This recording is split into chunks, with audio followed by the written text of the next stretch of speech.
Today, on How It's Made Dream Cars, the Alfa Romeo 4C, one of the world's lightest and most affordable supercars.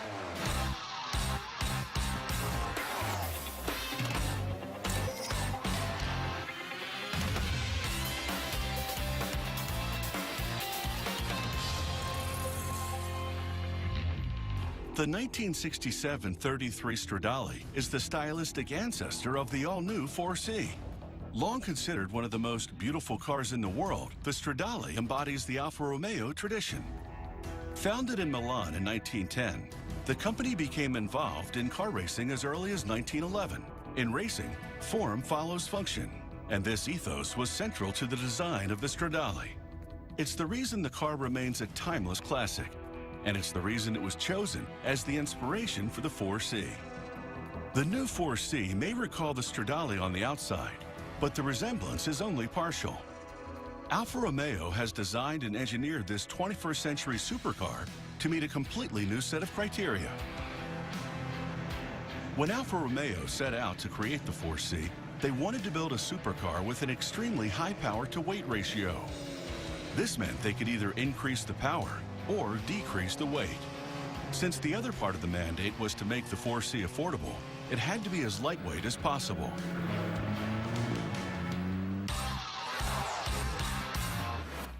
At the heart of the Alfa Romeo 4C is its unique chassis. Alfa Romeo chose to have the Adler Group manufacture this vital component. The Adler Group, located near Turin, has specialized in creating car interiors since 1953. They build the chassis from carbon fiber. This material provides the extreme stiffness required in a sports car chassis, while weighing in at only 143 pounds. The 4C has a monocoque chassis. Monocoque means single shell. Instead of using a load-bearing framework, the skin of the monocoque is the structure. To create this single shell structure, technicians carefully layer sheets or plies of carbon fiber on a form called a die. This process is called lamination. To remove any bubbles from between the layers, the technicians use a special hand tool called a cuneo. As with plywood, the layering of the material greatly increases its strength and stiffness. They now add the core of the chassis. This material is called honeycomb because it mimics the structure of beehives. Once they've added the honeycomb core, the workers layer more carbon fiber over it. When the lamination process is complete, technicians prepare to cure the monocoque in a giant oven. Before they can do that, they must cover the entire structure in a material called release film. The oven is called an autoclave. Before they transfer the monocoque to the autoclave, technicians seal it inside a vacuum bag and connect it to a pump to suck out residual air. When closed, the chamber will pressurize and heat up. The carbon fiber has been infused with a resin. The heat inside the autoclave cures the resin, while the pressure compacts the layers of carbon fiber. A breather cloth between the release film and the vacuum bag allows air to circulate and absorbs any excess resin. When the autoclave has finished its job, workers take the monocoque out and then release it from the die. Next, a CNC machine goes to work. It drills all of the necessary holes, where assembly technicians will attach the monocoque to the rest of the car. It also uses various tools to sand down any areas that require flattening. Using a remote-controlled probe, a technician checks the dimensions of the finished monocoque. A computer ensures that they meet the design parameters. Carbon fiber infused with resin is called pre-preg. Among other advantages, using pre-preg allows Alfa Romeo designers to incorporate elements like the door pillars into the monocoque.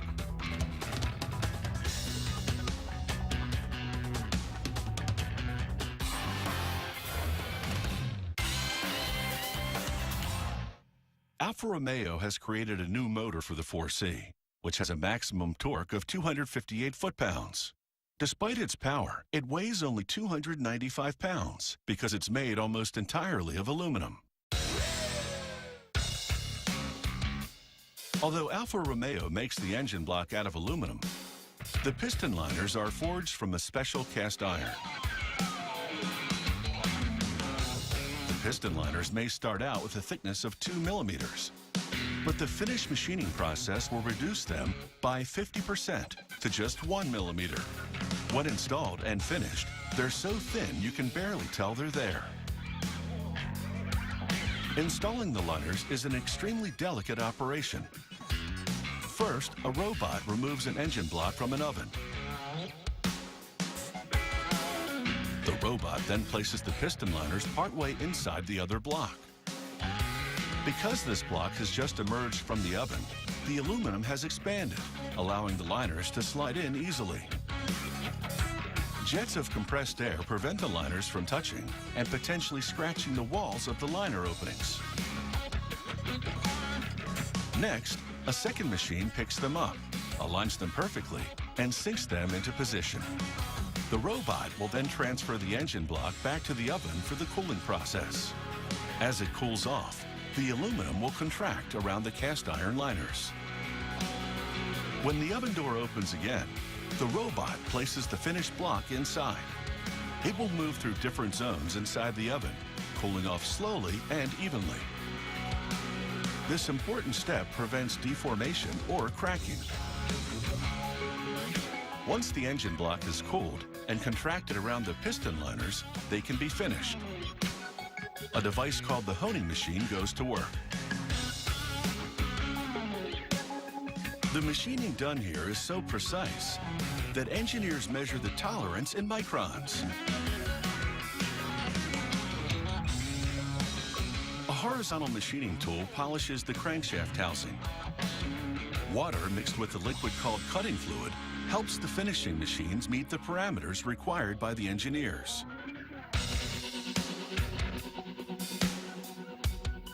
The crankshaft is a key element of the new 4C engine. It has 8 counterweights, allowing the engine to rev up to a higher RPM with fewer vibrations. Technicians must ensure that those 8 counterweights are perfectly balanced. They use a computerized system to monitor its movement.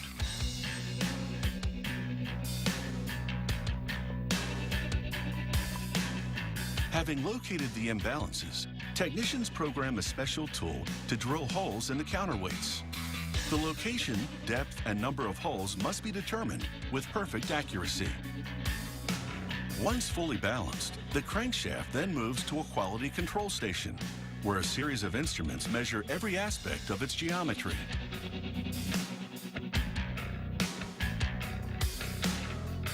Technicians now prepare to install the crankshaft in the engine block.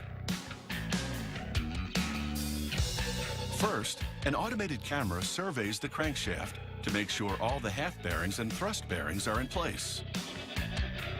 Next, a robotic arm runs a bead of black sealant around the perimeter of the bottom part of the block. Once the sealant is in place, the top part of the aluminum block goes on. Technicians will then bolt it in position. It's now time to install the pistons. The engine block arrives at this station with the crankshaft already in position and the 4 pistons ready to go. A robot picks up the first 2 pistons and places them inside the liners. A second robot rotates the crankshaft so that it's in the correct position. The robot picks up the remaining pistons and installs them. The second robot ensures that the piston's connecting rods are properly attached to the crankshaft. At the next station on the assembly line, robotic cranes slide along an overhead track and lower a component called the cylinder head on top of the engine. The cylinder head closes into pistons, forming the internal combustion chamber. This is the final step in building the 4C engine. It's now time for a thorough quality control test of the engine. Technicians put the 4C motor through its paces. As the engine runs, they keep an eye on their gauges as they measure 30 different parameters, including power, pressure, and RPMs. As the engine revs, the turbo gets so hot it begins to glow. Although most of the engine is aluminum, the turbocharger is steel. It must endure temperatures as high as 1870 degrees Fahrenheit.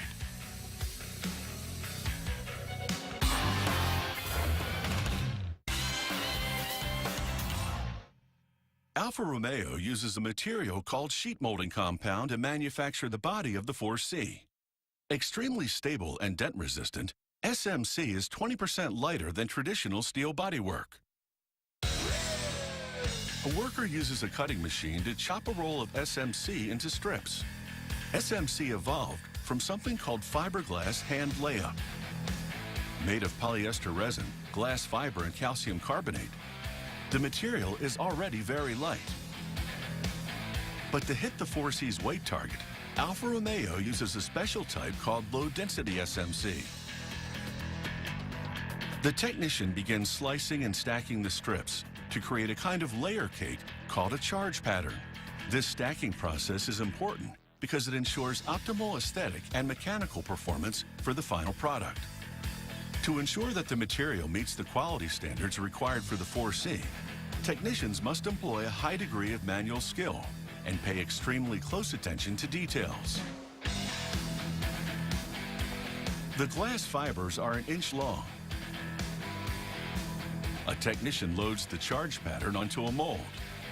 When the top half of the mold descends, it clamps down with a force of 660 tons, while heating to 300 degrees Fahrenheit.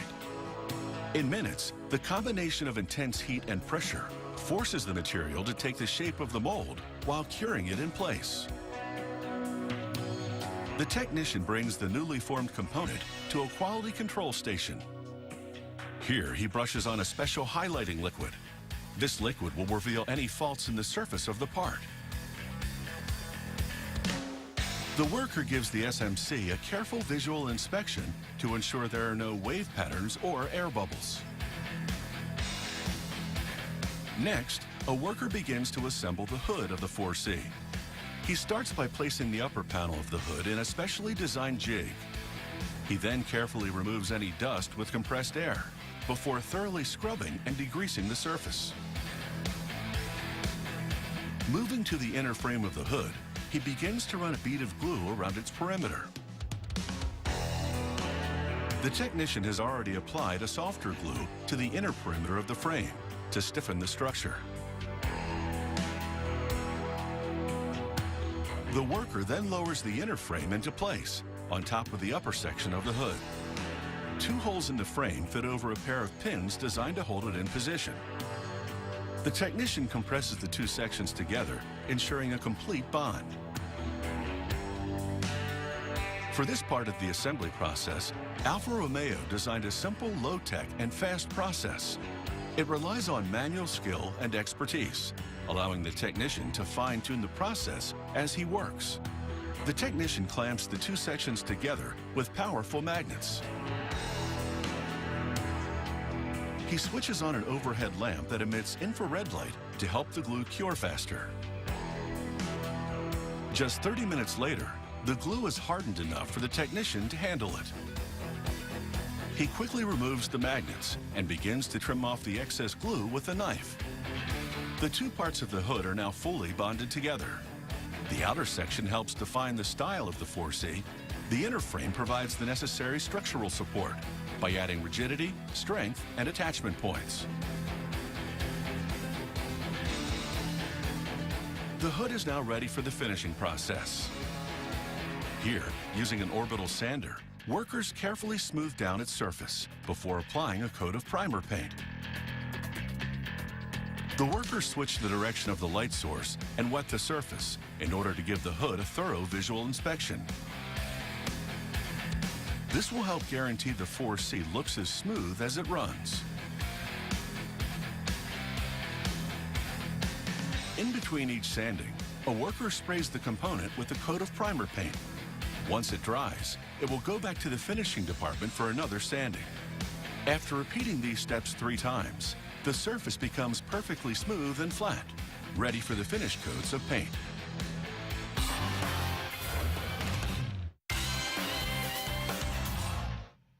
Once Alfa Romeo has built the parts, it's time to bring them all together.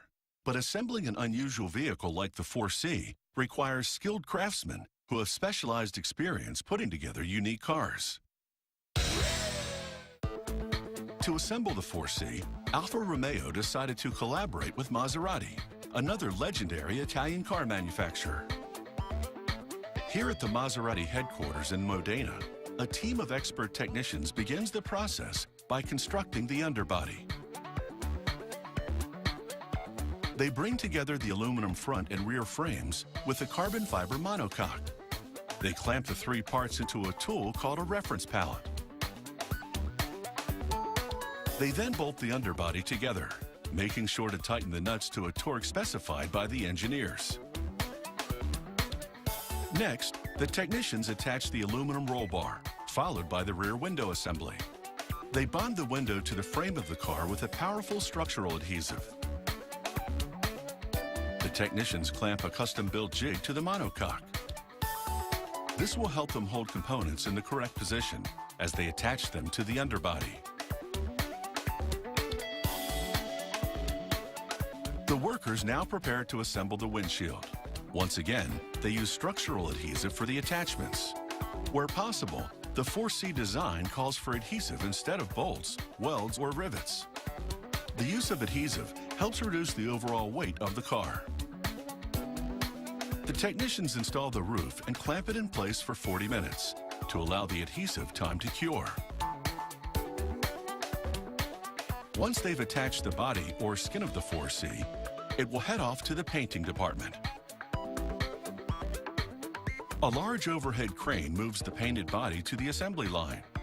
Workers remove the doors, hood, and trunk lid.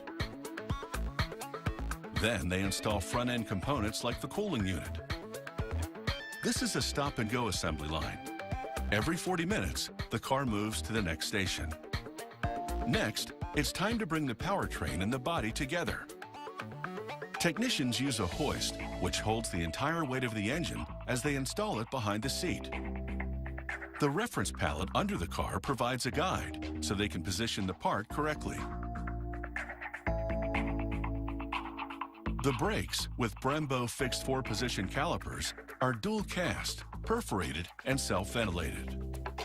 It takes these high-performance components just 118 feet to bring the 4C from 60 miles per hour to a complete standstill. Now the front bumper goes on with its Alfa Romeo shield. The double exhaust pipe and McPherson rear suspension are in place. The front suspension is comprised of a superimposed wishbone system. Workers mount the rear fender and rear bumper around the trunk, which has a small luggage compartment. An important element of a car's design is its feature line. The feature line of the 4C runs from the lateral intake vents across the surface of the doors. The alloy wheels are now in place. A technician starts the car for the first time and begins testing. She verifies that all of the 4C's electronics are in working order and that the dashboard display functions properly.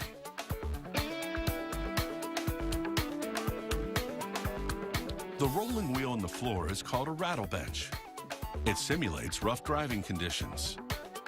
Using this, a driver can fine-tune the car's suspension to eliminate any squeaks and rattles. He starts with the front before switching and tuning the rear suspension. Alfa Romeo used race technology for the 4C suspension systems. Here, nozzles positioned at different heights spray the 4C with water. They subject the car to different intensities of simulated rainfall, including soft English drizzle, spring showers, and tropical downpour. Workers check the interior for signs of any infiltration. A driver now takes the 4C for a spin on a track outside Maserati's Modena plant. The track is designed to be uniformly bumpy. Next, 2 technicians spend 40 minutes examining every inch of the car's surface for defects. As with some other supercars, Alfa Romeo offers an online configurator, which allows customers to reconfigure the 4C according to their personal taste. Viewers can watch a video clip and change elements like the paint color or wheel tape of the car without interrupting the video. The manufacturing process is complete, and this Alfa Romeo 4C is ready for action. Unbelievably, it weighs less than 2,000 pounds. Capable of revving up to 6,500 RPMs, this supercar can accelerate from 0 to 60 in just 4.5 seconds. A 6-speed gearbox allows for fast, precise control. And like all modern Alfa Romeos, it has something called a DNA selector. This gives drivers the choice of 7 different performance modes, including natural, all-weather, dynamic, and race. As far back as 1939, Henry Ford was quoted as saying, "When I see an Alfa Romeo go by, I tip my hat." If he was alive today, the wind from a passing 4C might blow his hat off before he had a chance to tip it.